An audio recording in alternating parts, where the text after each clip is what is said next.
Bismillahirrahmanirrahim. Assalamualaikum warahmatullahi wabarakatuh. Alhamdulillah, thumma alhamdulillah, wassalatu wassalamu ala ashrafil anbiya'i wal mursalin wa ala alihi wa sahbihi ajma'in. Insyaallah نلتقي في المحاضرة الأدب والبلاغة للسنة الرابعة. اليوم ندخل في درس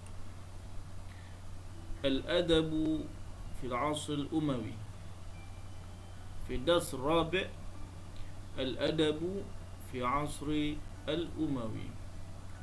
طيب، أولا معرفة عن المقدمة. يجب علينا أن نعرف مقدمة في هذا الموضوع. طيب أيها الطلاب، الأول أحوال سياسية في عصر أموي. Baik, wahai pelajar, ahwal bermakna keadaan, siasiyah bermakna politik. Keadaan politik pada zaman Umawi. Sebelum kita masuk ke dalam syair ataupun nathar pada zaman Umawi, kita perlu tahu bagaimana keadaan pada zaman tersebut, yang mana secara tidak langsungnya ia akan memberi kesan dalam penciptaan syair ataupun nathar. Ini yang pertama sekali, ataupun muqaddimah fi hadzal mawdu'. يجب علينا أن نعرف عن الأحوال السياسية في عصر الأموي. طيب، ندخل في الأول عن الأحوال السياسية في عصر الأموي. غير معاوية النظام الحكم فصار نظاما ملكيا وراثيا، وأصبح حكومة عربية خالصة، وانتقلت عاصمة إلى دمشق. طيب، yang pertama sekali, Muawiyah telah mengubah hukum ataupun perundangan yang dahulunya Islam diperintah oleh khalifah. Setelah Rasulullah SAW wafat, maka Sayyidina Abi Bakr ataupun Sayyidina Abu Bakar telah menjadi khalifah yang pertama, diikuti dengan Sayyidina Umar, dengan Sayyidina Osman, Sayyidina Ali, dan seterusnya. Setengah riwayat mengatakan Sayyidina Husain dan Sayyidina Hasan menjadi khalifah yang selepas Sayyidina Ali. Kemudian apabila Sayyidina Muawiyah mengambil tampuk pemerintahan, maka Sayyidina Muawiyah menukar daripada sistem khalifah kepada sistem malakiyan warathiyan. Malakiyan warathiyan adalah sistem raja yang bersifat pewarisan, diwarisi. Kalau sistem khalifah adalah sistem pemilihan dari segi mesyuarat ahli jawatan kuasa tertinggi dan memilih siapa yang layak untuk menjadi khalifah. Tetapi sistem malakiyan warathiyan, sistem raja ini adalah diwarisi daripada bapanya kepada anaknya kepada cucunya. Ini dikatakan sebagai sistem raja pewarisan. Ini Muawiyah bila dia naik sahaja ke dalam tampuk pimpinan menjadi seorang pemimpin pemerintah, maka dia telah meletakkan satu hukum yang baru, iaitu hukum raja. Jadinya oleh itu zaman ini dipanggil zaman sebagai zaman Al-Umawi. Kerana apa? Zaman ini diperintah oleh keturunan Sayyidina Muawiyah. Wa asbaha hukuman Arabiyan khalisah, menjadikan perundangan Arab semata-mata. Maknanya perundangan disusun ataupun diperintah oleh orang Arab semata-mata. Wantaqal al-asimah, dan berpindah ibu negara ke Damsyik.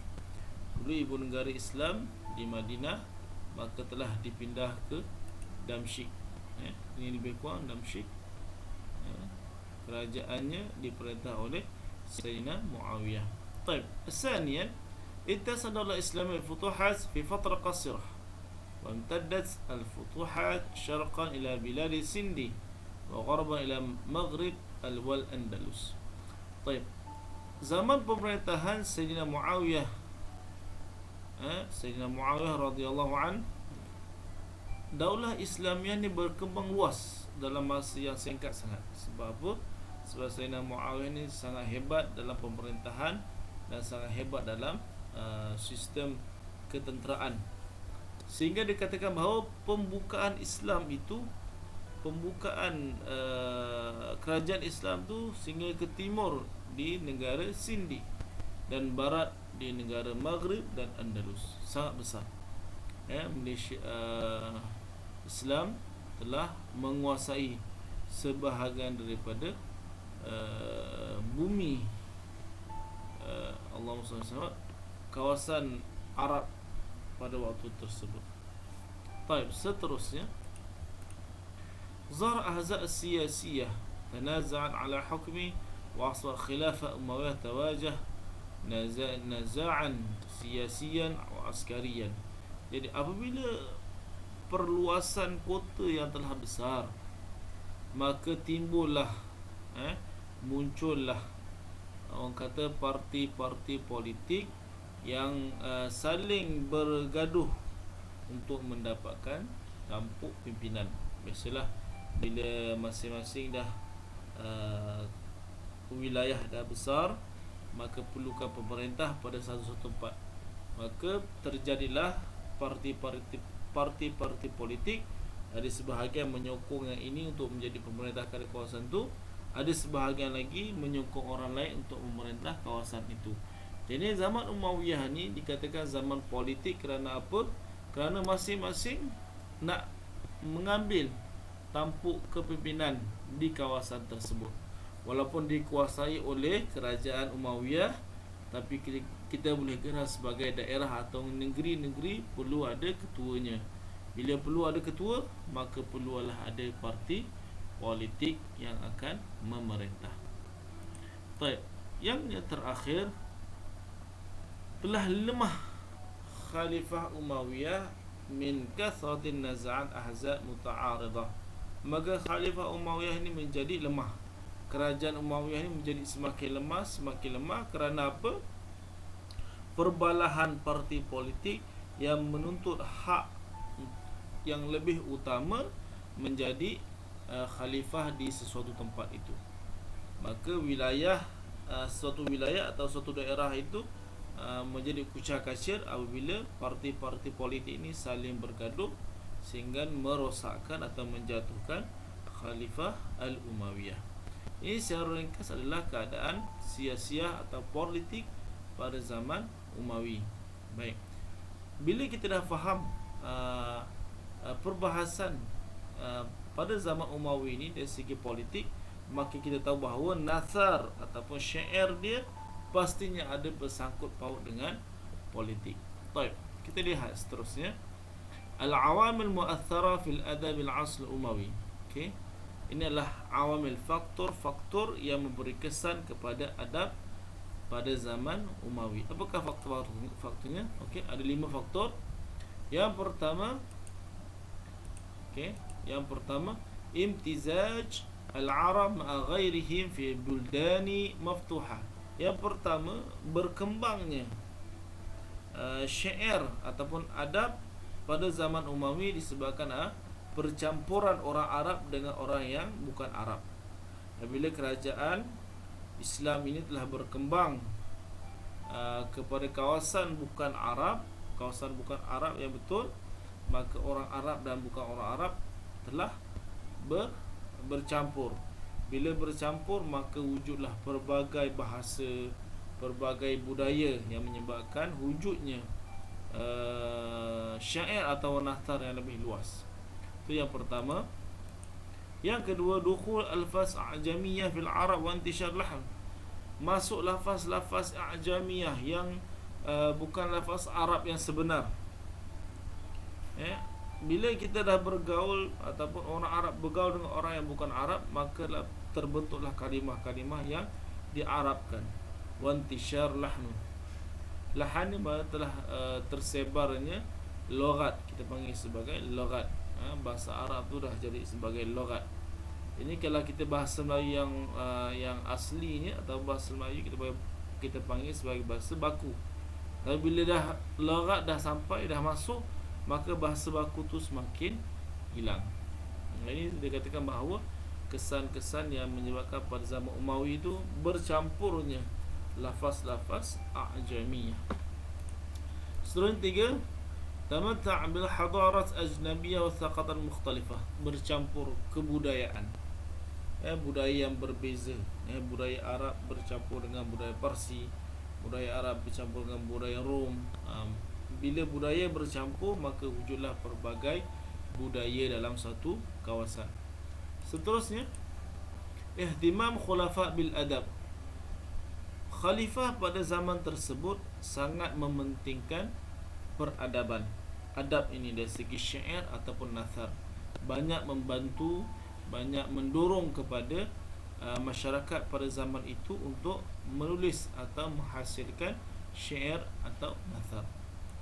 Dan yang terakhir adalah zuhur majalis naqlil adabi, lahirnya majlis-majlis pengkritik adab. Ada tempat-tempat untuk mengkritik ataupun membetulkan, adakah syair ini betul atau syair ini tahapnya rendah atau syair ini tahapnya tinggi. Dia ada satu organisasi ataupun institusi yang menentukan syair ini bagus ataupun kurang bagus, tahap mana syair tersebut. Jadi bila ada macam ni, maka wujudlah penyair-penyair hebat yang membetulkan syair orang lain. Macam tu lah lebih kurang. Ini awamil kat sini ada 5, yang penting kita faham.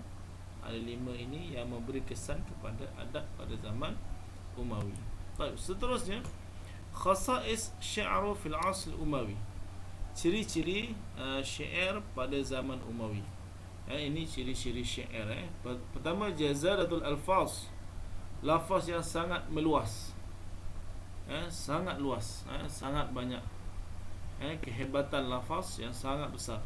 Wa quwwatut taraqib, dan kekuatan ayat tersebut. Yang kedua, ibtikar ma'na ghazaliyah jadidah, dapat mencipta makna-makna yang baharu, mencipta makna-makna yang baharu daripada kalimah-kalimah ataupun gabungan kalimah Arab dan orang asing. Ittikhaz syi'ru harfah wa masdar rizqi, menjadikan syair itu sebagai sumber rezeki.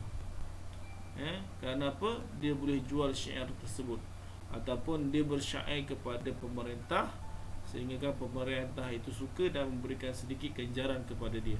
Ini kita akan belajar nanti pada tingkatan 5 apa yang berlaku kepada Jarir bin Atiyah, yang mana dia bersyair di hadapan khalifah sehingga khalifah memberikan dia 100 dirham sebagai satu ganjaran kepada dia. Baik, istiqam mufradat min mustalah Islamiyah, maknanya dia mengambil beberapa mustalahat dalam Islam.